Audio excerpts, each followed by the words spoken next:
Welcome to Oulton Park and the first round of the 2023 GB3 Championship. It's the UK's premier single-seater racing championship, and you can see why. Last year's champion Luke Browning is now in FIA F3, doing really well with high-tech pulsate, and Joao Granfors, the guy that challenged him all seasons over in the States, making waves. So the prize is huge for our record grid of 25 drivers here at Oulton Park this weekend. We're going to meet some new faces, we'll catch up with some old faces returning from 2022. But first, let's take a look at the championship itself. This is the GB3 Championship. The GB3 Championship, partnered by the BRDC, is the UK's premier single-seater series and is run by Motorsport Vision's racing division, MSVR. The 2023 season will consist of up to 26 drivers across 9 teams, driving the Tata's MSV22 car, which was introduced last year. Each race weekend consists of one qualifying session, 2 20-minute races, and one 25-minute reverse grid race to end the weekend. Across the season, we'll visit 24 races at 8 weekends, 2 of those being international, 1 at Circuit Spa-Francorchamps and 1 at Circuit Zandvoort. There are no required pit stops in GB3, but each driver is only allowed 8 tyres per race weekend, which is the equivalent of 2 complete sets. They're allowed to use this however they see fit between the 3 races and the qualifying session. The GB3 champion will be awarded a prize test in an FIA Formula 3 car, allowing them to experience the next step up the ladder as they look to follow in the footsteps of numerous other graduates, including Luke Browning, who have gone on to race in the F1 paddock. In addition, the Jack Havel Pole Position Cup awards each driver who claims a pole position in qualifying with a £250 cash prize and a trophy, with a driver with the most poles at the end of the season taking home the Pole Position Cup and an extra £2,000 sum. The team of the driver with the most poles will also earn £2,000. So that's a little bit more about the GB3 Championship. If you're a new viewer, or perhaps a viewer that was watching last year, you'll recognise this man. He is our expert and co-commentator and driver, Piers. Now, you've been around this track many, many times. You've driven cars very, very similar to this GB3 car.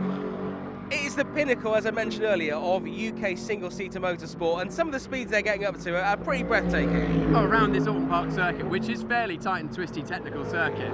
We were over there watching earlier on, and down through Cascades turn 2, in turn 1 as well, and around this back section. It's so fast. So apex speed is over 100 miles an hour easy, the average speed up towards 100 miles an hour. The downforce is crazy. The level of the drivers, I mean, it's only a couple of tens separating tens of drivers. We've seen that so far, and looking forward to a great weekend and a big grid as well, which is great to see.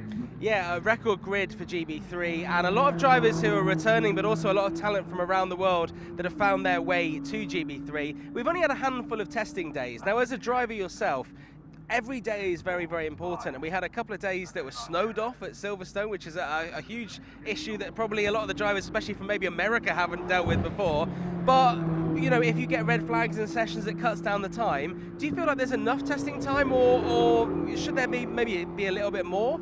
Well, I think there was 3 or 4 official tests days and sessions, a couple of them a couple of days long before the season, but the teams are also welcome to do private tests before the season as well, which means that more track time for the teams, the drivers, and everything. Basically, the better everything goes together, you're more in tune with the car. And a lot of it comes down to budget, because of course running these cars, they're very fast cars, they're bespoke racing machines, and they are expensive to run, so the more days you do, the more money it costs. So some drivers will be in a fortunate position where they've got plenty of funding, either from personal or from sponsors or any other backing, and other drivers will be just scraping the money together, and sometimes you're on a little bit of a back foot with that, because obviously the less miles you do, as I mentioned, just the harder it is to feel in tune and find those last, 10th or 2, and that's all it is, as we mentioned. We were watching the sessions earlier on. 10th or 2 could take you 4, 5, 6, 7 positions from maybe outside the top 10 up to the top few. So as much testing is as important as possible. Yeah, and James Headley, who I was chatting to a little bit earlier, who we'll hear from a little bit later, he's only jumped in that Arden VRD car at the last minute, and actually, to be doing so well so quickly just shows how good a driver he is. He's actually driven in some way for 4 different teams on this grid, so sometimes the driver has to find the right team that feels right for them. And also Sean Rashid, the Douglas driver, he actually got a car, he's bought a GB3 car, taking it over to the United States, where he can practice, and I didn't realise that. The car's still there. That's not the car he's driving in. He's just got his own car. So, I mean, he will have a little bit of an advantage there because he's got extra mileage there. So, I mean, the lengths these drivers go to get that tiny little advantage is massive. What do you need as a driver here at Oulton Park in terms of skill, you know, straight line speed? Is it about keeping the pace of the corners? What individual attribute that a driver has will really make the difference here? Of course, you mentioned James Headley. Throughout the last season, just trying to get a budget together and get a season up to speed. He managed to drive for a couple of teams. Hopefully this year he'll be in for the whole season with Arden VRD, and it's great to see him back on the grid, and he's been very fast in testing up till now, so good to see him back on the grid. And you mentioned in terms of testing, Sean Rashid got a GB3 car out in America. Of course that will be helpful, but we spoke to Sean ahead of the season and he said, yes, it's great to get to grips with the car. However, with the specific circuits, of course, there isn't an Oulton Park plunked in the middle of the American countryside. So, as much as it will be helpful getting up to speed, he said that a day over here with Douglas Motorsport, the fact that they're such a professional team was worth twice as much time out in America. So, of course, still useful, but it's about the final bits and pieces at the circuits. Because, yes, one thing, getting used to the car, we mentioned, but you know, finding exactly how late you can brake, how the tyres react, what the track temperature, where the wind is, all these little things that maybe some people might not even think about. You know, a change of wind direction makes a huge difference to how the car feels on circuit and the way it will behave and how late you can brake into certain corners, and then just refining the setup of that, the tyres, how to bring the tyres in certain track temperatures. You've got 8 tyres, so 2 full sets for the weekend from quali in the 3 races, how you manage that. All these tiny little things add up to a championship winning year. And you know, Sean, again, as you've just mentioned, he will have had practice with the car, but driving on the circuit on a race weekend, very different thing. Yeah, jumping in at the deep end is what I think they call it. So we've got a record grid. It's 25 drivers representing 13 different countries. And ahead of the season, Piers caught up with 2 new faces on the grid. And I can let you into not so much of a secret. One of them's done rather well in qualifying. My name's Noah Ping. I'm from Atlanta, Georgia, the United States.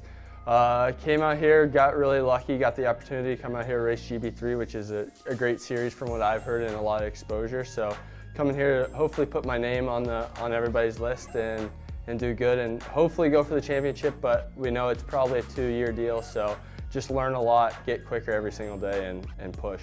Amazing, that sounds great. What experience do you have before this season? season? So I've done Radical Cup North America for a season.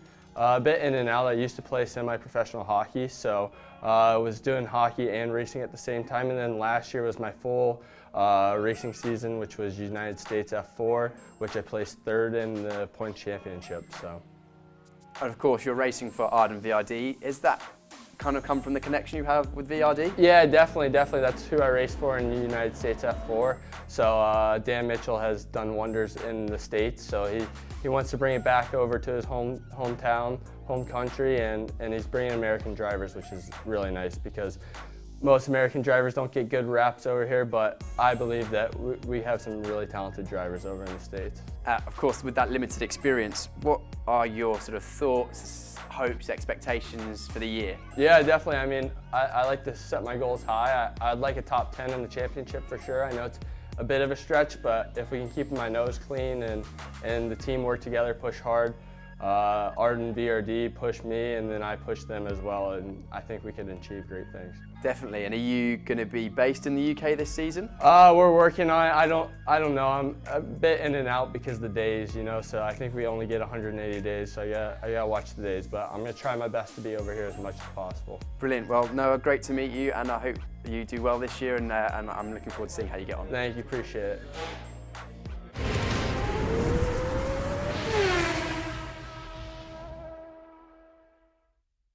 I'm Joseph Loke, I'm racing number 84 and I'm racing for JHR Developments. So yeah, obviously did British F4 for the last 2 years with JHR as well, which was 2 years of really good learning. Obviously last year wasn't to plan, but yeah, it was a good year overall and learnt a lot, and I think it's going to really help for this year, and therefore we've made the step up and we're hoping to really put some good results in, you know, maybe even fight for the championship. What have you found the differences are so far? Pretty much everything you can think of. It's obviously the F4 car hadn't had an open diff. It was a really tricky car to drive in terms of it was just completely wrong in some aspects. Like, it just didn't really make sense. A lot of the things that I wanted to do didn't work. And whereas this car, it just, everything that I want to do and make it do, it just does it straight away. And if it doesn't, then it's so easy to get it to do, if that makes sense. So yeah, it's just a nice car to drive. It's really nice on power, you know, just the downforce is incredible compared to the F4 car, and yeah, it's just a dream to drive. Very good then. What are your thoughts and feelings and hopes maybe expectations for this year, considering this is your first year in the GB3 Championship? Obviously I have to be quite realistic, like you say, it's my first year, so I hope to fight for the championship at the end of it, but obviously, you know, it probably won't be the case because obviously I've got to learn a lot, and with the testing that I have at the start of the year, I've got a lot less track time than a lot of the other guys here, especially my teammates. So obviously, you know, I'm the only first year driver in the team this year, so I've got a lot to learn, and I am trying to learn as much as I can before the start of the year. Must be really good though to have those two experienced drivers. Obviously Matthew having some really strong results, especially towards the end of last year. David, of course, second year changing team now. You've got a lot of data and a lot of wealth of knowledge there to learn from. Is that going to help you, do you reckon, this year? 100%. Obviously I was teammates with Matt Rees in 2021 in F4, so you know, it's a bit of a family reunion almost in the team. Obviously same team as well, so you know, we all get on really, really well. Obviously David's new to the team, but he's already settling in quite well. Him and Matt already knew each other quite well before I got to know him, but obviously, yeah, we've all got a really good bond. Like I say, they're both second year drivers, so you know, I can learn a lot off them. And you know, I've always found that with Matt, he's just the complete opposite with me. So you know, if he's quick in one area, I'll be quick in another, and we'll never have we'll have the same lap time, and it will just be completely different ways about it. But yeah, it's going to be a good year of learning, and you know, hopefully we can be up there with pace. So there we have it, Joseph Loke, JHR Developments, before him Noah Ping, and Joseph Loke will start both of these first two races, the first race today and the first race on Monday, on pole position, so he has really found his feet very quickly in the GB3 Championship. We'll hear from him straight after qualifying in just a little while, but let's take a closer look at the car we're racing with this year. It's the same car as last year, some minor updates there, but it's still one of the most impressive bits of machinery we've seen here around the UK circuits, and in particular here at Oulton Park. Let's take a look then at the car we'll be racing in 2023. The same car we were racing in 2022, the Tata's MSV 022. A fan favourite amongst those watching and a favourite amongst drivers as well. A tricky beast with a 2-litre 250 brake horsepower engine, with all that power going to the rear wheels, being slowed down by Brembo brakes. A look then over the rear end of the car, and we can see the 6-speed sequential gearbox, all controlled by the paddles on either side of the driver's wheel. Each car will get 8 tyres across the weekend, and those tyres belonging to Pirelli, and they can use them as they see fit across the weekend. A diffuser was introduced last year to give extra downforce to the rear of the car. As we head round, we can see the new safety features that were introduced last year, a halo adding 12 kilograms to the car, and much needed safety as we head into 2023. The underfloor as well was brand new for 2022, and an adjustable front wing as well, which the teams will use to adjust to maximise performance on each race weekend. So that's the GB3 car you're going to see racing around the track here at Oulton Park very, very soon. In a little while, we're going to catch up with a driver that's made the jump from GB4 into the GB3 car, South African driver Jared Waberski, who's now with Fortec after an impressive debut season with KMR Racing. But first, let's take a look closer here at Oulton Park. Lewis McGlade, our commentator, is going to talk you through the track here in Cheshire. Let's take a look then at the circuit we'll be racing, Oulton Park in Cheshire, starting out the season on Easter weekend. Old Hall, Avenue, Cascades, all fantastic corners as we head down Lakeside towards the Island Bend, into the Shallows hairpin, which has seen its fair share of drama.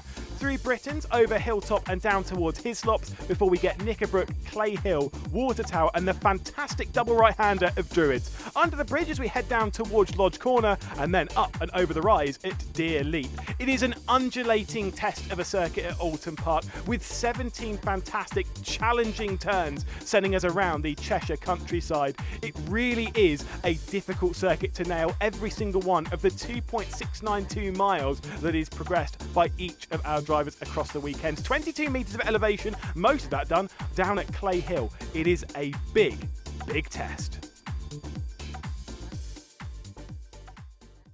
So that's a bit of a guide to the track here in Cheshire at Oulton Park, and I'm now joined by someone that knows the track very, very well from a season in GB4. You've now progressed to GB3, Jared Waberski, our only South African driver on the grid, joined by his father Garth. And you know, it's maybe not the qualifying you were hoping for.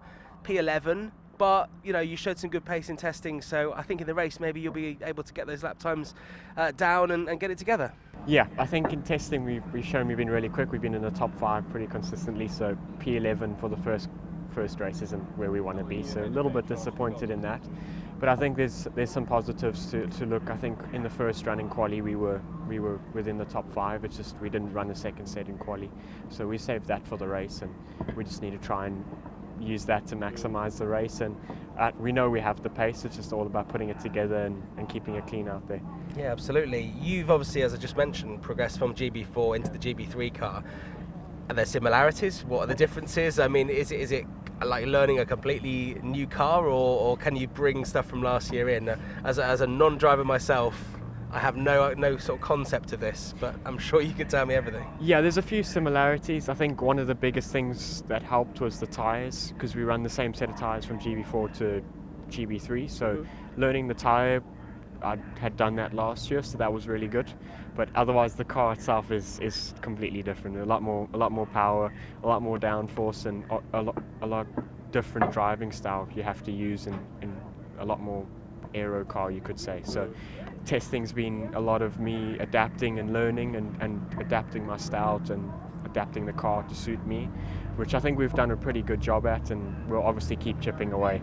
Yeah, you certainly got to grips with the GB4 car really quickly last year, and actually in testing, I was watching the times and you were often at the top of the testing, so you obviously, got this GB3 car down pretty early. We need to bring your dad Garth in here, because last year, if you're watching our coverage, you'll know that, you guys joined the GB4 grid with very little notice. You came over from South Africa, you were staying in a travel lodge, you were doing your washing wherever you could. Things are a little bit different this year though, right? Yeah, it's totally different. We've committed very early last year, so we knew exactly what we're doing. We've managed to secure a rental house, which you can't believe. I think most of the British viewers will know, if you don't earn an income in the UK and you don't work, it's very hard to find an estate agent that's willing to say, yeah, you can have a house. It's always where you get in the money first, and so they kind of think of you as let's say a drug agent or something like that. So they question that cash. They question everything. So it's been good. We're a lot more settled. We're a lot more prepared, and at least this year we've managed to do pre-season testing with Fortec, which has been fantastic. So it'll be a strong year. I have to ask you a question. The food in England compared to South Africa. Have you found a good barbecue yet? Because we talked earlier last year, and everyone knows that South Africa is known for your excellent meats and your excellent social gatherings where you barbecue the meat. Have you managed to find anything half decent here in the UK? Not really, no. Okay, Jared and I kind of live off boiling bag rice and 2-minute noodles, so we still got to learn how to cook properly. But the food, actually, the burgers in the pubs are fantastic. The pub food is awesome. So it's a little bit more expensive than we used to at home, but that's what we have to do to be here. So excellent. So are you going to be here the whole year as well as Jared, or are you going to be going backwards and forwards? And the family coming over again? We saw them last year at one of the races. Yeah, basically I have to be here because Jared's still 17, so he can't get a driver's license in South Africa because you have to be 18, and in the UK you have to be you have to stay in the UK for 170 days or something like that before you can get a driver's license. Right. So we'll both be travelling backwards and forwards, but not as much, if you know what I mean. It's a bit more stability than a lot last more stability, year. And some good bonding time as well. You've got father and son bonding time is very, very important. Yeah. We've had qualifying, so we're going to take a look at one of your laps now around here at Oulton Park. And Jared, we thought we'd get you to talk us through it. So I'm just going to get the very special and sophisticated laptop out here, and we'll take a look. So here's one of my onboard laps in my Fortec GB3 car. Coming out of the last turn over here, maximising the line down the main straight. Here it's all about getting lined up for the entry into turn 1. Really high speed corner. You have to really watch the entry, watch the track limits on the exit. Coming down into Cascades next. Also the same thing, very high speed. Also sensors on the outside, so all about the minimum. Watch track limits. Coming down the first straight. First we have Island up next, flat out, all about positioning. Then we come into Shell, all about here keeping the minimum early on the throttle, and then the car run wide. A little bit of lap traffic up ahead, hopefully should get out the way. First chicane is all about minimum speed, and making sure we get a good run. Had a little bit of lap traffic there, didn't help. Coming up into the second chicane, a little bit more technical, late on the brakes. All about keeping the momentum here through the first right and the left, and maximising the exit for the last right through Knickerbrook. First technical part of the lap done. Coming up now, we have Druids. All about keeping the minimum speed up here. Not fully off the throttle and getting back on as early as we can. Try not run wide. Not much run off over there. Coming into the last corner, large now. All about late on the brakes, getting the car rotated early and early on the throttle. And that's a lap of Oulton Park.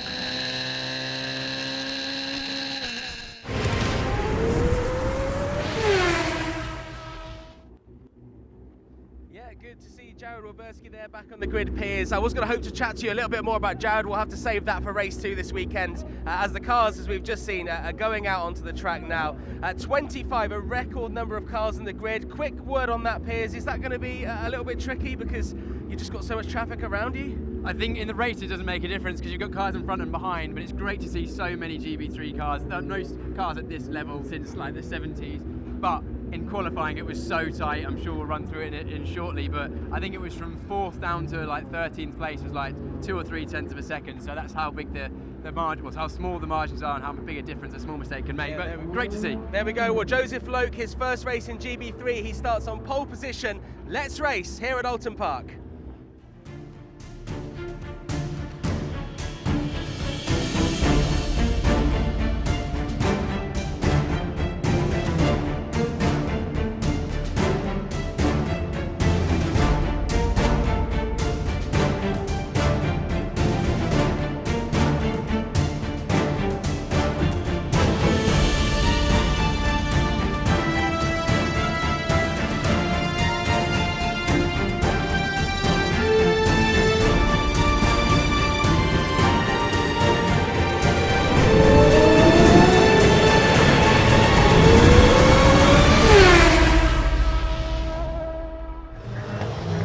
Well, what a beautiful weekend it is to get this new season underway. The GB3 Championship, partnered by the BRDC, has returned.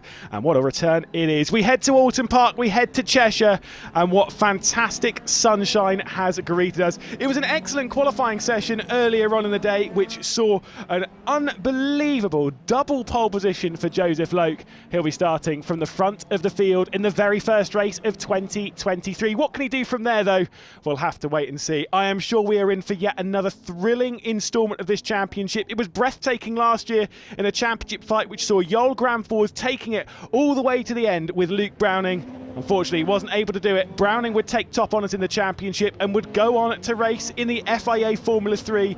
Aspirations all of these drivers are chasing as they head into the new season. Who is going to come out on top? Who is going to be the driver we are focused on as the future superstar and the driver of tomorrow? Maybe someone on this grid is a future Formula 1 world champion. We just have to wait to see. We have to wait to find them. They'll line themselves up on the grid and then they'll do a formation lap where they'll get some extra heat into their tyres. But you can see there on the left-hand side, the number 84, JHR, those blue highlights, that will be Joseph Loke. He is, however, alongside his teammate in Matthew Rees, who did go well in the first race last year as well. We'll have to wait and see if he can do so. Callum Voisin, I remember him getting taken out on that very first lap after contact between himself and Javier Segura, and then some more contact coming down towards his slops. It was a very dramatic start to the season in 2022. Will we see the same fate in 2023? They'll get their formation lap underway and we can really see them. This is one of those joys of Oulton Park, is the uphill run up Deer Leap. It is such a tricky place for those to start. And with a record grid, for 50 years we have not seen a grid this big. It is absolutely insane. 25 of the best young superstars taking to the grid on what will be an absolutely breathtaking start to the season. A wonderful Saturday and a wonderful start Just waiting for them to start the formation lap, and then we'll get that grid order to you and we can see exactly where things are standing. Can't believe that lap time from Joseph Loke. But not only did he do it once, he did it twice as well. You can see the Arden VRD team there sat back watching on. Commentary, by the way, I'll introduce myself. It's myself, Lewis McGlade, as it was last year, alongside one race winner around here, Piers Pryor. You're right, mate. Lewis, it's great to be back for another season. Glorious weather here at Oulton Park. Cannot wait to see how this monster grid gets on in the first race. It really is. We were catching up to quite a few of them. In fact, actually from the JHR developments squad, we were catching up to Mike Epps, who's been coaching a little bit around the team. He is unbelievably positive about how the team has started out this season. The formation lap will get underway then, as we can see not only these practice starters being taken by those starting from pole position, of course, in the hands of Loke, in the hands of Reese as well on that front row. We'll take a look at the starting grid for the first race of the season. Of course, Joseph Loke will be starting from that pole position, as he will do on Monday morning as well, and it'll be his teammate alongside in second position. Just wait for that to pop its way. What a lap time it was. Oh, we were watching qualifying from down, actually just in shot now on the left-hand side, and those two JHR cars looked completely hooked up. I mean, it's great to see JHR with basically a 1-2 in race number 1. They've worked so hard over the winter, of course, with the drivers and their driver coach. Mike Epps is with them this weekend. I spoke to him and he's absolutely over the moon with how they've done. And the JHR team as a whole. But no, it's a very, very tight field. Barely any time between all the drivers. Here we go with the grids, Lewis. Yes, indeed. Joseph Loke then starting from pole position alongside Matthew Reese. He'll look to try and get yet another podium and maybe even another race win in GB3. Callum Voisin will start from third, one of the favourites coming into it in the Roden Carlin, before Suta Arau in that high-tech Pulse 8 Red Bull livery will start from fourth. James Headley on his return to the championship, a late addition to the grid, will start from fifth, and then Kuharczyk will start from sixth place in the Douglas Motorsports team. Alex Dunn from seventh, of course, British Formula 4 champion, alongside Max Esserson, who had some struggles in his Fortec car in qualifying. He jumped from Douglas to Fortec. And then Arthur Roujon starting for Chris Dittman Racing inside the top 10, with David Morales in 10th, who was very frustrated after qualifying, saying that he had some traffic issues. GB4 runner-up Jarrell Waberski will start from 11, with Costa Taparis starting from 12th in his Roden Carlin. And then Michael Shin and Nico Christodoulou rounding out row 7, as Christodoulou starts his first full season in GB3. Of course, as a part-timer last year. Gerard Sheet will start from 15th, and then Lucas Styko from 16th in his Douglas Motorsports car. Before we get to John Bennett, he had 3 top 10s here last year, 17th on the grid. Ayota Iwasaki will start from 18th alongside after a round at the end of last year. Oliver Stewart and then Mackenzie Cresswell will start from 19th and 20th. Mackenzie Cresswell moving over from Chris Dittman Racing to Elite. Zach Taylor in 21st, Noah Ping in 22nd, and there are still more cars on this grid. Edward Pearson, Sean Rashid in 24th, and then the final runner on the grid, Daniel Mavletov, will start from 25th and last. What a grid it is. What a grid, 25 cars, and of course it is an international grid these days. Was it big time? 13 different nations represented this weekend. And we're going to see who's the best. Currently two Brits, or that's right, say a Brit and a Welsh, or an Englishman and a Welshman on the front row. I was going to say, are you not counting? Oh, as that track map flies over. We'll ignore that in the commentary booth. Yeah, I was going to say, you can start to say that Welsh is not Britain. You're going to start to really irritate me. But no, he's flying the Welsh flag. He is Matthew Reese, as he should be. As he should be, and of course I didn't want to, I don't know if British, the Welsh they like their sort of individualism. Just digging you a grave, Piers. Don't you worry. Got enough to dig it myself, mate. Don't worry. Anyway, we're lining up on the grid. It's a nice warm spring day here. Let's see how the first race of the year goes. Yes, indeed. Well, you can see some of those towards the back that'll be starting very much uphill. You can see it's 15.6 degrees is the temperature, is the ambient temperature at the moment. It feels way hotter than that out there. It certainly does in the commentary booth, and it certainly will on track. The first round of the GB3 Championship, partnered by the BRDC, is about to get underway. Loke will start this one from pole position alongside his teammate. The red lights are on, and the first round of the season is underway. That was a great start, or potentially even too early from Shin. We just saw that in the background as they'll race their way down towards the first corner. It will be Loke hanging on just about as we head through the first corner. Around dropping back potentially a position though, as that's James Headley trying to move his way up. Headley with an excellent start as we see some carbon fibre flying off in the background. That's not a great start from Suta Arau, down one position already. Headley still on the outside. Is he going to make that stick? Not quite. Yeah, he was just got squeezed out a little bit there, coming through turn 3 at Cascades. There's plenty of side-by-side, though, running down Lakeside up towards Island Bend. Who's going for what? We've got the 22 there. That'll be Alex Dunn trying to just about squeeze off. That was Max Esterson trying to get around the outside. It's a brave place to go around. We had our first major bit of contact through this corner in 2022. Are we getting through it clean this time? I think so. God, that was so close between Dunn and Esterson there. Esterson trying around the outside of Island Corner, which is completely flat out in qualifying. Maybe a small lift on lap 1 on cold tyres, but Dunn showed him the outside of the track. You saw the dust getting kicked up there. He would have had to lift there, and that would have been a scary moment. But he lives to fight for the rest of the race. Yeah, Noah Ping you saw with a couple of slides. There's Styko's got a problem, though. There's a big lock up there, though. That one is Nico Christodoulou with a massive lock up coming down into his locks. I'm not sure what's happened to Styko, but he's certainly slow on the run over Hilltop down towards his locks. Yeah, not sure what's happened to Styko. Nico Christodoulou with a big lock up going in there. That will not help his tyres. Hopefully it won't be too flat spotted. Of course, 8 full tyres for this weekend, so 2 full sets.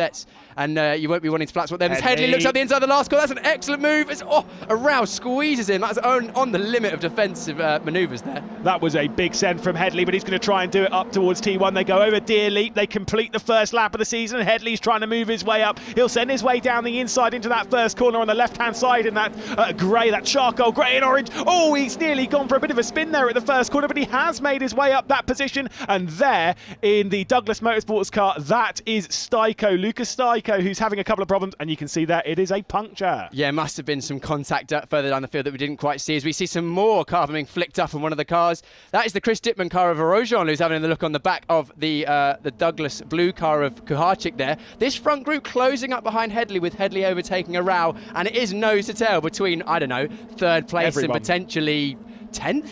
Yeah, I mean, we will say, as you can see, the other Douglas Motorsports car there is Steiger coming into the pit lane. Kuharczyk, you were pointing this out. We went to go and watch qualifying down at Denton's and Cascades. He was on the limiter going into that corner way earlier than everyone else. Now, everyone's running the same gear ratios, right? So it's just he's having a really good run through Old Hall, and he's just going so much faster in there.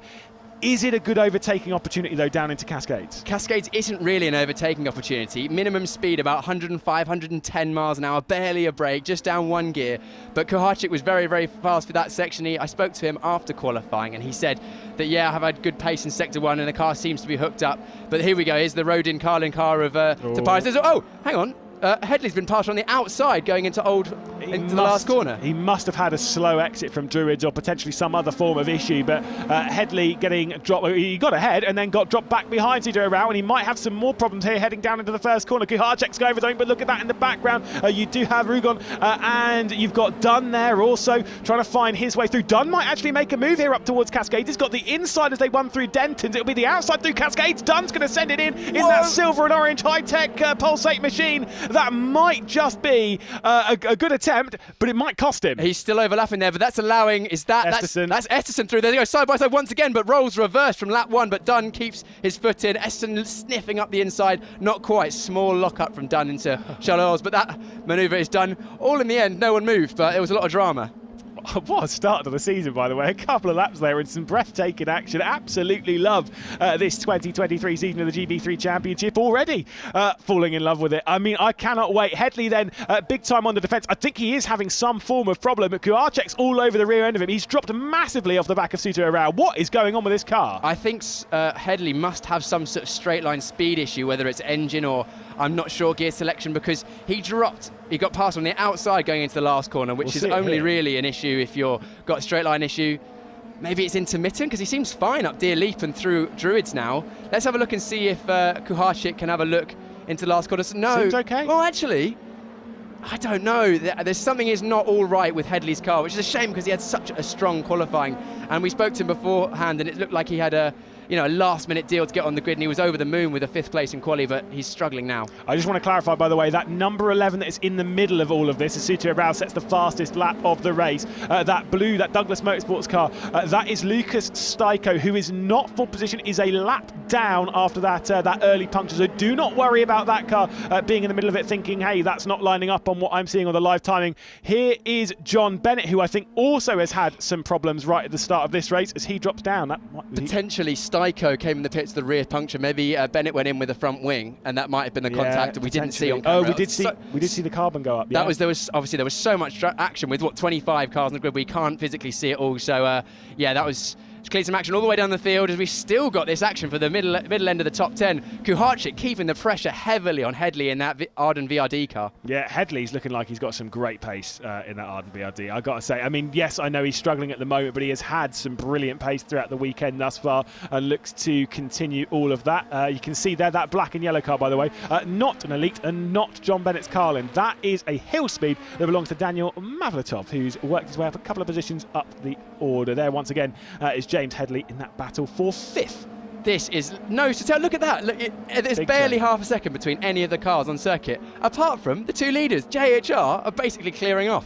They looked really good in testing. Here we go. Was that something just in the background? I think it was Shin more defending from Cresswell than anything else. Mackenzie Cresswell, of course, now an elite motorsports driver, moving there from Chris Dittman Racing. He struggled a little bit in quali, and he's looking to try and work his way up the order. There's also pressure here between the high-tech and I couldn't quite catch the number of the car behind, but there's a bit closing up. But it's barely anything to choose between any of the teams. I did notice on the grid, though, I think, and this is not confirmed, I think Arau only took 2 new tyres, and most of the rest of the top 7 took 4. Okay, let's talk about something very quickly here, because we were expecting some rain on Sunday, but we do have a chance to potentially break a record here this weekend. I've just seen Joseph Lokes done that 28.8. What was the time that Richard Randall was telling us earlier? Of course, the GB3 media officer. Small lock-up there for Arthur Rojon into the Chalor's hairpin, but we're talking on that point. Apparently, Richard Randall, the PR officer, he thinks that the overall circuit record around Oulton Park GP circuit is a 1 minute 28.6. We are at a 1 minute 28.8. This could, if we keep going at the pace we are with Loke, this could be an overall lap record, the fastest a racing car has ever gone during a race around this configuration of circuit, which would be pretty cool, wouldn't it? It would be amazing. Again, it shows, for one, how fast this car is at the moment. There is Joseph Loke heading through Druids, looking like he's in basically a different league. These 2 JHR cars have been phenomenal. Callum Voisin's keeping him good company. Of course, John Bennett up ahead. Might drop in behind Joseph Loke and see kind of, okay, what are these JHR cars doing? As we can see another couple of looks there from Kuharczyk coming down into the final corner, all single file at the moment, no big dives as we head into Lodge.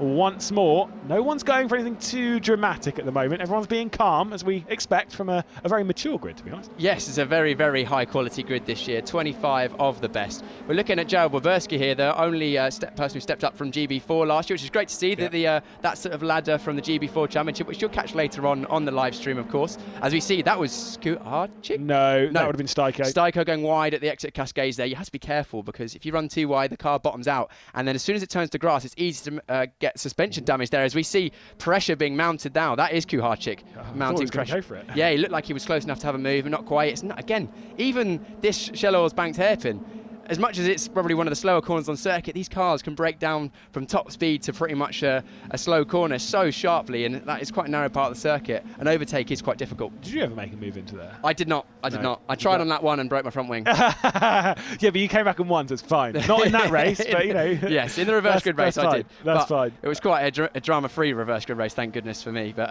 as we see, the two, that's Nico Christodoulou and Costa Taparis, this Australian driver driving for Rodin Carlin in Carlin's new updated, or Rodin Carlin's new updated livery from last year. Of course, you will have remembered from last year, Carlin with the dark blue and black. Now they are a mostly sort of bare carbon look. I kind of like it. I have been very critical of it, and I will remain critical of it, because especially John Bennett, if you look at it from almost any angle, you'd be like, oh no, he's driving the same car as he was last year, which was an elite motorsports car. It's completely different, but he's still got the yellow highlights, which I do love. But I want some dark blue back on that. It's more like exposed carbon. It is on the Rodin Carlin. I mean, look, I've got to say, they do still look quite good. I am a sucker for raw carbon, so hey, yeah, absolutely. Well, I'm a materials engineer. Yeah, no, fair enough. I'll let you go. Like I said, I think part of it looks good, but you know, I'm not going to be too critical. I used to design liveries in sim racing, but it never went well. That was Styko, by the way, in the foreground, that was just dropping back into Island Bend. They've just gone down Lakeside now, down towards the Shell Oils corner, and so that's just Styko trying to get out of the way. He might have to do so a little bit more here as well. He's allowed Headley to pass, he's allowed Kuharczyk to pass, and now it is Arthur Roujon, who, by the way, what a debut so far, 7th place. Arthur Rojan is doing excellently, considering he's had no experience in this championship before, raced in similar cars in Europe, and as now Styko is going to struggle to find a space here. Oh my goodness. What would you do? Okay, well done. No, he's done well. I say he's done well. He's just. Oh no, he's caused the Chris Dittman racing car to go off there. Who's that? That is the number 8. Taylor. I think it's Taylor. I think it was number 9. Sorry, yeah. Yeah, so unfortunately Styko basically trying to do the best thing. He pulled into the little cut through, but then had to eventually go around the corner, and that caught out the driver, the number 9, Zach Taylor. He'll be disappointed. It's his basically his second full season. He had a couple of rounds in 2021 as well, but he's not happy with qualifying. But Arthur Rojon, yeah, back on him, doing excellently so far. Signed a 2-year deal with the Chris Dittman Racing Teams. Great to see that we're all going to... 2 years? I believe so, I believe so. Wow. I mean, like you say, he's showing off as being an incredible talent thus far. There has been quite a lot of movement in the off-season, 2022 versus 2023. A lot of... I think, like I say, we've got like quite a lot of returning drivers, most of which have switched teams. I'm trying to think of it. I think Matthew Rees might be... Voisin. Voisin's at Carlin as well, yeah. So Voisin and Matthew Rees staying at JHR and Voisin at Carlin. The only real ones that have stayed put. Everyone else has kind of moved around, which I kind of get. You're looking to raise your hopes, and if you can blame the team, go for it. The grass is not always greener. I mean, look, in the top 3, we've got 2 drivers who have stayed with their team. So, keeping that experience is so important. As we can see, still in shot, Timot Kaharczyk is very, very fast with that first section down turn 1, turn 2, the Cascades, and then into Shell Oils, but then drops back ever so slightly through the Knickerbrook chicane. We're cutting back to our leader now, number 84, Joseph Loke from... It's his debut in the GB3 Championship. Double pole position, pulling away in the lead of this race from his teammate. We don't know about tyre strategies between the two, but his fast lap now, a 28.760. The lap before, 28.785. He is lapping metronomically at the front. Okay, hear me out here though, tyre-wise. So we've got 8 tyres that you can use over the weekend. It's the same as 2 full sets. You can use them how you wish. You can, obviously you're not making pit stops during the race, but you can start the race with 2 brand new left tyres, whatever. However you wish to kind of configure the car, you go for it, fill your boots. But what's the weather forecast for Monday? Monday's looking changeable. It's looking a little bit sketchy. Now, obviously the 8 tyres you have, the wet tyres aren't part of that allocation, are they? No, they are not. So the wet tyres you can basically use, within reason, as many as you want. Right. Because, for example, if a race starts wet and then it's sunny like this and dries out and everyone destroys their wet tyres, it would be unfair to then make you use those again. It would be unsafe.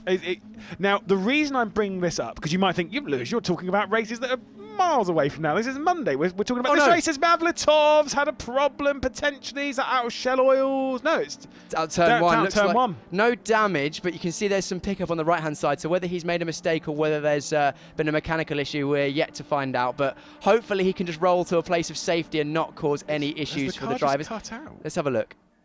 Let's see. So Mavlitov's coming through the first corner. Just missed the apex. Gone in a bit too hot. Done a full 360. Oh, do you think he stalled it? Yeah, he must have stalled it. And so maybe the car's gone into limp mode. No, he started the car. You can see the rear flashing. Oh, no! Suter Arau lost it on the exit of the not Knickerbrook. No, Britain's chicane. It's Britain's chicane. Yeah, absolutely. Oh, and the car's stalled as well. That could be a safety car. That is going to be some sort of stoppage, whether it will be a safety car or a red flag, because that is very much a dangerous position. Yeah. Suter Arau, I've been so impressed with his speed, having never raced in the UK before, come to a different continent to race as part of the Honda driver, I can't remember what it's called, Honda Development Dreams. Oh, anyway, Honda Red Bull sponsored that. driver. It's great to see the Red Bull livery back in the championship, but he must, I imagine, he was pretty much on his own. He must have just lit the rears up over the curb on the exit. The tyre marks. Is that the first one? Yeah, no, that's this is the exit. So the exit, there is a lump as you come back onto what was the original straight, and it's so easy with the extra power that we've got these days in these cars to just light the rears up and lose control. So that's really, really unfortunate. It's such a costly error for Suter around his first championship. Yeah, there'll be double wave yellows through here. Safety car has been deployed. Yeah, just has been deployed now as the safety car. The race might end under safety car. There's 5 minutes and 40 seconds left. Now, this is what we kind of talk about, is these races are 14 laps or 20 minutes, whichever one comes first. So with it being like this, normally we have it where when the safety car comes out, it's no longer a 14-lap race. It turns really into a timed one. So they've got 5 minutes and 20 seconds. We still probably could do all 14 laps, to be perfectly honest. It's just about whether we go back racing again. Now, what I was going to say, by the way, on the tyres, I'll just really, really quickly touch on that, is that if we're going on to potentially wet tyres on Monday, is there any need to save these tyres? Suter around might have wanted to save them a little bit more. I assume that most people will be gambling on the fact that we'll use wet tyres at least one of the races on Monday. Therefore, that's probably why most of the drivers and teams have chosen to go with at least 2 new tyres. I don't think I saw anyone on all 4 used tyres from quali. Of course, in quali you can use either just a full set or you can split them. You can sort of rub some in as they see the car. Loke used both sets of tyres, because I remember seeing him going out on 4 sticker tyre or whatever, brand new tyres in qualifying on a second stint. So he's definitely gone out on both tyres in that qualifying session. But whether he's used them to their full advantage is the issue, because going out, rolling around the track for 2 or 3 laps, potentially getting a feel for the car, just rolling the tyres in, that won't do a huge amount of harm. And to be honest, if you're actually just taking the sort of the lacquer off the tyre, it'll actually help them get up to temperature a bit quicker when you do use them. As we can see, John Bennett overtaking the safety car. Has he been waved through? There's no radio, is there? No radios for the drivers in GB3, so I'm a bit confused by that. Anyway, I think he might be allowed to, but whether this is the place to do it, I don't know. But regardless, going back to our tyre chat, of course, it's probably going to be wet for one of the races on Monday. I would suggest, looking at the weather forecast, it is. Of course, it doesn't always change. I mean, it might change. I think some of the teams had maybe gambled on the fact that it's going to rain on Monday. Some teams might be thinking, no, I'll just go with a standard thinking for tyres. And I know that Fortec were actually thinking potentially about saving a set, and they were banking on a red flag in qualifying based on all the testing sessions so far. I spoke to a couple of the drivers and the mechanics, and they said, yeah, there's been so many red flags, we basically were saving our second set, or thinking about saving our second set for when the red flag inevitably came, rather than going out again on a new set of tyres, and just you start your flying lap, red flag comes out, and then you haven't got any new tyres to go again. And unfortunately, it's slightly backfired for them. I did hear, obviously, the testing, we did have a few red flags, but they are... typically in the test session, they're a bit more loose with when they call a red flag, because obviously you're not going to pull a safety car out in the middle of a testing session. Why would you? You'll just be like, right, the marshals need to go out on track to rescue the vehicle, so red flag comes out, and that's kind of same in qualifying.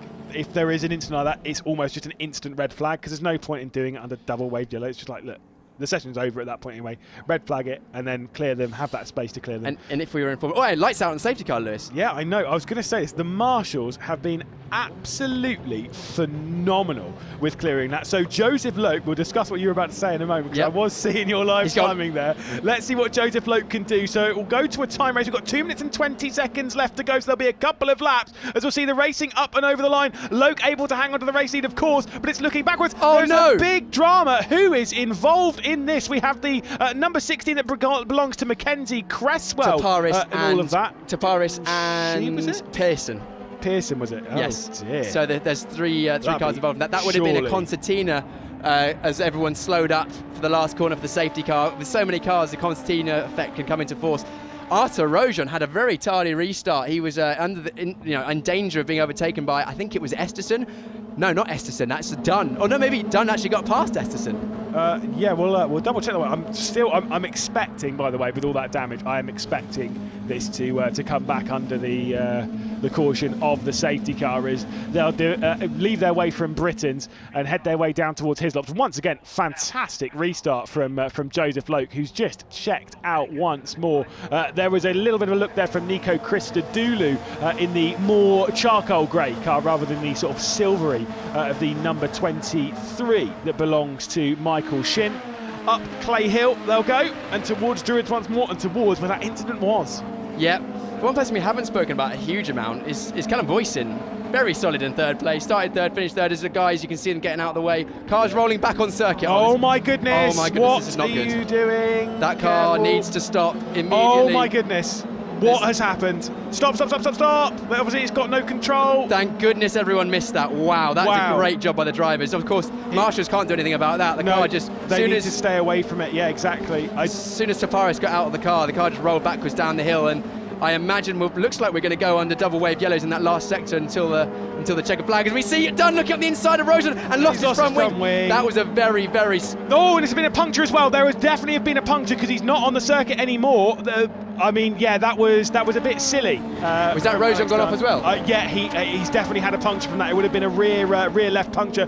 Not the way we wanted to end this race. Obviously, race control are going to have to deal with an awful lot of this, and the steward's office, Jared Wilberski's going to try and make his way through. He's got up the inside potentially of Dunn as well, who's still trying to hang on for all of this. There's Wilberski. Oh, what a move from Wilberski. I don't like the look of this though. Dunn without a front wing is just trying to make it to the end of the lap, but this is going to be so much slower. It's going to cause a massive, massive bottleneck, and this is going to get the red flag. Thank goodness for that. I thought this was going to get very messy. Yeah, red flag's out for the drivers, so the red flag is out for the race, and I can't disagree. Like that was. I'm going to be. There is one. I'm going to be brutally honest. That was not the quality we expected from the grid. Now, don't get me wrong, there is the odd shade of drama, and it's probably one of those things that's kind of overshadowed by the incident through the final corner. It was not pretty. Oh my goodness, that was crazy. That had my heart racing. Yeah, I think just because there's 25 cars on the grid, which is there's a bit of a concertina at the last corner when everyone slowed up for the restart. The cars at the back trying to catch up, and you've seen it on the motorway when one person brakes, then the next person brakes, and it all concertinas up. Yeah. Nowhere to go. Accident happened. But then with the restart, with so many cars, and then Dunn unfortunately just trying to move that was never really on, is unfortunately taking his front wing out and Rojan out of the race. Okay, you'll know more on this as they'll all come to a stop on the start finish. I'm pretty sure the race will just get cooled here, and Loke will be the winner. It might get reversed a lap, so we might actually have Dunn back in position. Same with Roujon. What I was going to ask very quickly, because this is something which I know some people will be asking, you as a driver who I'm sure have had a retirement where you've had to get out in the middle of the race, what's the rule on whether you have to leave the car in gear? Is there a handbrake or anything like what's the rule on that? What's to stop that car from rolling back? There is no handbrake in these cars at all. The only way of stopping it rolling is leaving it in gear, but sometimes it's not always possible. For example, if you've had a crash, come to stop, you put it in neutral, because you always leave the car in neutral when you're in the garage and around the pits. Yep. In hindsight, you would, in that situation, I think Costa Tapara should have left it in gear, but you've got so many things going on. You're just thinking, right, I've just had a crash, the adrenaline is high. I don't think anyone can be blamed from that. I think that's an unfortunate position there. As we see the checker flag being waved, so that is the end of the race. It will almost certainly go back a lap. So I think, barring any penalties for Dunn for causing a collision, based on the stewards' decisions, because of course we are not the stewards, they will have their own assessment of that incident, then it will be, so it'll go back a lap, and of course Loke will almost certainly be the winner. And also, let's have a look at his fastest lap time, shall we, Lewis? Yes, indeed. Now, I want to double check now what the record fastest lap has been around here, because like I say, it was definitely a 28.6. He's done a 28.619. The previous record, I'm being told, is a 28.668. So that is very impressive. We'll head down to Jon Jackson, though, who is down there in what has been a very dramatic paddock. Yeah, here looking at Joseph Loke getting his photos taken here by some of the photographers after setting a new overall lap record, as Lewis just mentioned. It's going to be interesting to see what he thinks about that on his GB3 debut. We'll just let him get his helmet off. Beautiful new helmet, actually. Joseph's been sharing photos of this on social media. I think later in the year we'll do a bit of a helmet feature. Seemed to go down very, very well last year. I can actually see close up. It's sparkly as well, which is very, very nice. Right, let's just get him one more photo, perhaps. No, let him celebrate with his team and I'll jump in.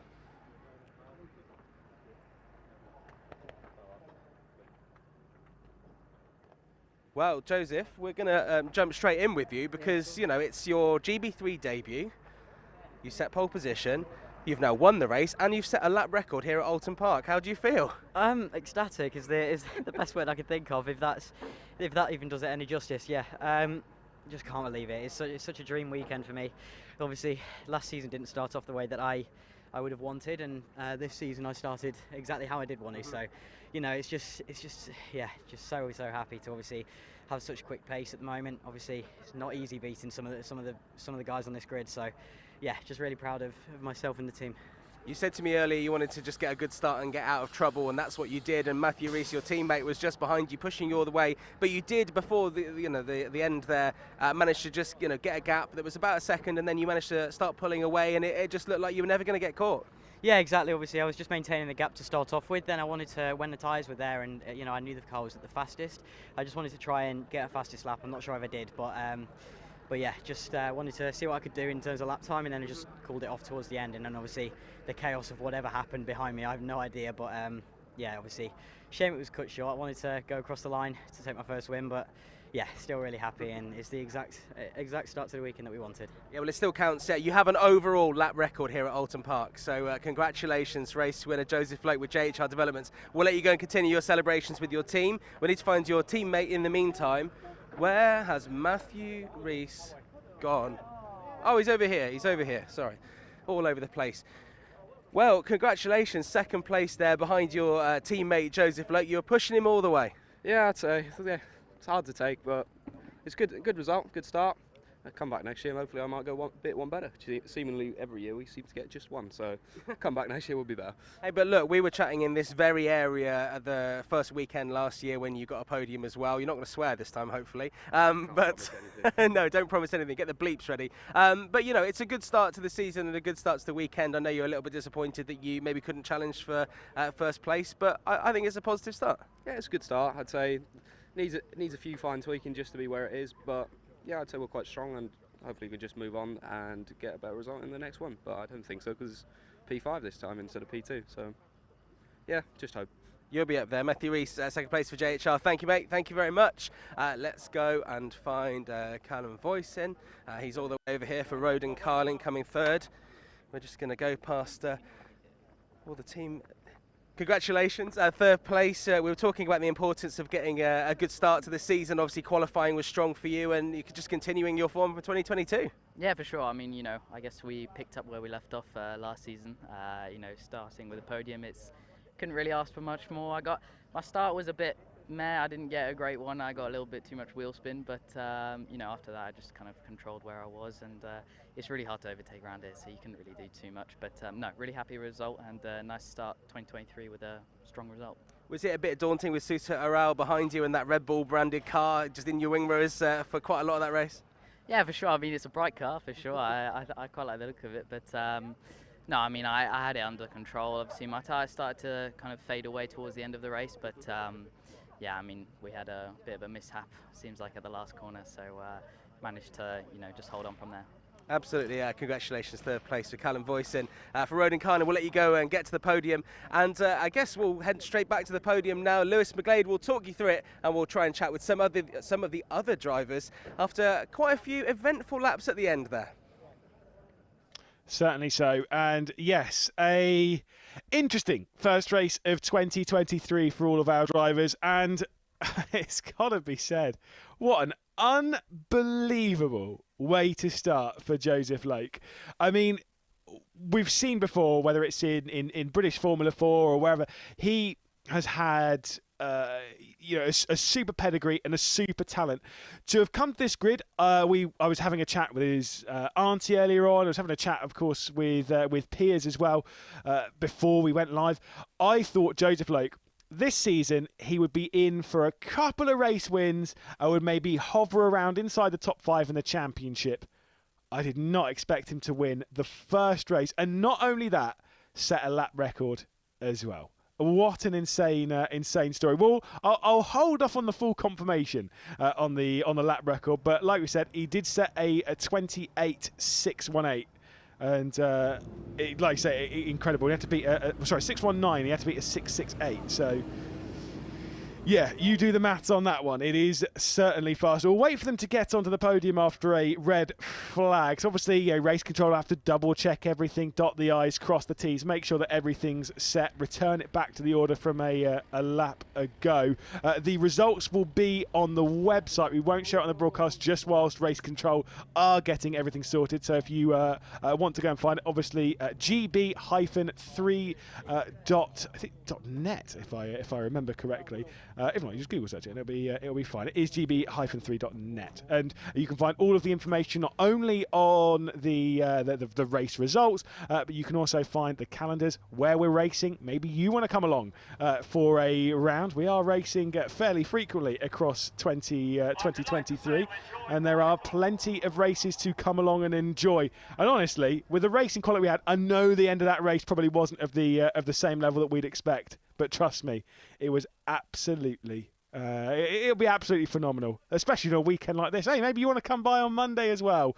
We'll see them enter the podium. So Callum Voisin will be the first one to step up. He's had a few podiums in his time. And of course, Jonathan Palmer has flown in to hand out some trophies in the first round of the GB3 Championship, partnered by the BRDC in 2023. So a superb podium there from Callum Voisin. Matthew Rees will be the next one to take to the second step of the podium. Again, he's had a few, had a race win towards the end of last year. It did take him a while to get there, and of course he did podium the first race of the season as well. He'll be in second position, but it's his teammate taking top honours after a sensational race, dominant from the front after starting it from pole position. A very popular driver himself. It is Joseph Loke on the top step in his very first race. The rookie has done it here, and the GB3 Championship at the moment belongs to him. He will be at the top of the standings after, of course, just the one race. We'll have to wait and see how it will go on Monday, when he'll be starting from pole position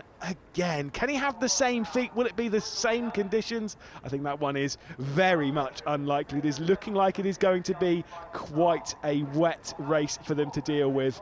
He'll receive his interviews and stuff. We know he's going to be celebrating with his team at JHR Developments, who I will just remind you were a one-car outfit in 2022. This year, in 2023, they are a three-car outfit. Absolutely incredible to open up the team, to have that many people join in, to have that many people step into a team. You've got to have new crew, the infrastructure there to run three cars from a one-car team. Clearly, whatever they've been doing has worked, and of course, the assistance towards the driver coaching and stuff. Again, we were having a chat with Mike Epps, who was very happy with how the drivers had shown their speed. Not quite the double-double when it comes to what they were talking about of the front row of the grid. Obviously, it's two pole positions for Joseph Loke, but it is not going to be Alex Dunn starting alongside him on the front row on Monday. I think it'll be Callum Voisin. He'll be starting from second. But of course, Joseph Loke, if he puts in a performance like that, it doesn't matter who's behind him. You'd almost say it doesn't even matter if it's Max Verstappen behind him. He could dominate that kind of race. We'll head down to Piers, who's abandoned me in the commentary booth because he wants to go and catch up with some drivers. What a dramatic first GB3 race of 2023. Noah, you managed to find your way through the chaos and go, I think, plus 10 positions. Where did you finish in the end, do you know? I honestly have no idea at this point, but it was definitely one of the most chaotic races I've ever seen. I'm just happy to get through it without any damage. And to be right there with my teammate as well is really special. So yeah, it was chaotic for sure. I bet that was a bit of a baptism of fire into the GB3 Championship. It's warm out, sometimes that creates, you know, a bit of red mist, but at the front it was fairly calm, but then in the midfield it must have been crazy with cars, you know, nose to tail, I think from 4th to about 15th. Yeah, it was. It was crazy, and the dirty air is not the greatest in these cars, so it's really hard to overtake. So we really just tried to survive that race and learn a lot. I did learn a lot. I learned that this race can get very chaotic very quick. So it's about keeping your nose clean and just battling through the field. And what about the incident at the last corner? I'm not sure, you didn't see how it happened, but you obviously passed it on the second last lap. There were some cars strewn there. That was a bit sketchy. Yeah, next thing I knew, I go into the brakes on a 12, and then all of a sudden the car's rolling across the middle of the track. Haven't experienced that one before, so it was a learning experience for sure, but it was good fun. I got a smile on my face. Happy we could go from the back of the field to P12, top 15 for sure, so it's great. One of the biggest moves in the first race. Noah, well done. We'll grab a word with Nico Christodoulou, your teammate. Nico, you were up there with Noah as well. That was pretty chaotic as well. Talk us through your race. Yeah, it was pretty good off the start. I mean, I got held up in one and just had to fight back and make a few positions on the opening lap. And then it all settled in from there. I mean, Oulton Park, high downforce cars, there's no real passing, so tried to make the best of it. And then, of course, the safety car restart, heading into the last corner, and right in front of me, just cars blowing up into each other. So we also saw you had quite a big lock-up into, I think it was Knickerbrook chicane on lap 1. Did that affect the car in any way throughout the race? Yeah, I didn't expect that one car to brake super early, so I had to get up on the brakes super hard, and it wasn't affecting the car too much, but it definitely had a little vibration on the wheel. But good start to the year. You must be pretty happy with that. I think it was just about around the top 10, so not too bad. There's still more to get. Was hoping for fighting for the podium spots this weekend, but there's always room for improvement, always room for next. Always room for next. Well, we'll see you in the next race on Monday, of course, because we're not racing tomorrow. Let's see if we can grab a word with James, your teammate. We'll get all of the Arden VRD drivers this weekend. James, you're having a right scrap up the front there. Yeah, a bit too much of a scrap at sometimes, but no, it was all good, all fun. Yeah, so close to the podium. I believe I got the best out on the grid, if not, you know, one of the best, but I just got squeezed by voicing than the other guy. So yeah, that was unfortunate. And then we got a good safety car restart as well, but just literally nothing you can do in the dirty air. So no, a very good race. Good move as well for P4, even though I did lose it, but we won't talk about that. Talk us through that move, because you went past and then unfortunately you just lost the place back again. Just tell us how it happened and what went on. Yeah, so obviously I went for a move at last corner on the first lap, and then completed the move at turn 1. And then I think a lap later, or a couple laps later, I went up to 6th at Druids, and I haven't really done that for a while, and then popped it down to 5th, and just from like the engine revs kicking in, I just got a massive snap and then lost all my momentum, and sadly lost the place, but then got it back again. So did you see what happened to Suter? Because we didn't catch it on camera. Did he just lose it on the exit of the Britain chicane? Yeah, I didn't see, but I think he obviously just dipped a wheel or something, just got on throttle, or probably hit the inside curb. That's quite a common thing to do, and yeah, unfortunate for him, obviously. Yeah. But yeah, as my dad was saying, 4 days ago, we didn't even know we were going to be here. So yeah, just thank you so much to everyone involved, and yeah, to be here is one thing, to come for P4 is another. So yeah. James, great to have you on the grid. Thanks for chatting to us. And we've got a word with Tos Costa. Let's come on, jump in. We a really unfortunate race there. Looked like a bit of drama at the back of the field. Yeah, it was sort of around P10, P11, and then there was a pile up on the safety car restart, the last corner just coming onto. So unfortunately got battled up with that. Unfortunately, yeah, it was a hard race, but it was good. I guess good experience. Unfortunately, it's a bad result, but we'll go again tomorrow, Monday, and got 2 more races, so it'll be good. Of course. So of course, if you want to come a bit closer, just so we're not getting the cars in the background. There was a bit of a mix-up. You just mentioned with the safety car there, a couple of cars coming together, including yourself. Just talk to us what happened, because we didn't see the actual incident itself, we only saw the aftermath. Yeah, so around 2 cars in front of me, I had a massive break, like smoke coming out, locked up, and then unfortunately the guy in front of me just ran straight up the back, and they blocked the road pretty much for me, so I went straight into him as well. I think Chris Aduli behind me, he just got out of it, went on the grass, but yeah, it's a bit of an unfortunate pile-up. Yeah, lucky that everyone, as far as we're aware, as far as everyone has walked away from it. Yes, everyone's fine, and all good to come back. Yeah. We can fix cars, obviously the humans are most important, but a crazy grid, your first experience racing here in the GB3 Championship in the UK, how have you found it so far? Yeah, it's pretty hard. I'm the youngest on the grid, turned 16 on Thursday, so it was just legal to race, but it's a great car, great championship, great people, so it's great to be here. Well, great to have you on the grid, thanks very much, and good luck in the next races on Monday, of course. Thank you. Right, well, Jonas, what a start to the season, eh? Yeah, well, we were saying it was tricky to overtake there, and then just at the end we had all that drama, and I was just chatting to Costa while you were doing the other interviews there, and he's got a lot of family here over, and they were still loving what he was doing out there, and it's very unfortunate for him. But I think to have a lap record here at Oulton Park on the first GB3 race of the season from Joseph Loke, that's a pretty good start, isn't it? I think Loke will be pretty happy with the starts of the season. First time in the championship, double pole position, race win. This championship's easy, right? Yeah, absolutely. What can we expect? There is bad weather forecast for Monday, so if it does get a little bit wet out there, we're talking about maybe 14 degrees today, maybe 5 degrees on Monday if the weather stays the same. How different is that going to be in terms of driving around here? Well, I'm going to put my coat on to start with. Yeah, good. got the arms out this afternoon, first time this year, but yeah, changeable conditions on Monday will make it a lot more to think about. That race, everyone knew that they were going to go out in slicks, probably 2 or 4 new tyres. It was going to be pretty much a race to the flag, or to the red flag as it turned out. Yeah. But on Monday, if it's raining and then sunny and then raining and sunny, as we've seen in previous races last year, tyre choice is an issue. You make sure you're on the right tyre. We had that race last year where I think Reese was on one of the only ones on slicks and then came through the field. It'd be great to see something like that, but I'm sure for the drivers and teams, they'd like a bit of stability as they were today. I imagine they'll be checking their weather apps on their phones on Easter Sunday. We do have GB4 coming up in a very short while. All but one driver is new. So we have Tom Mills on pole position. He completed the season last year. Every other driver is new, so we don't know what's going to happen. It's going to be very exciting. We'll talk more about it just before 5 o'clock when we go live. You can watch it exactly where you're watching this right now. But as for GB3, a great start to the championship and some even better things to come, I hope.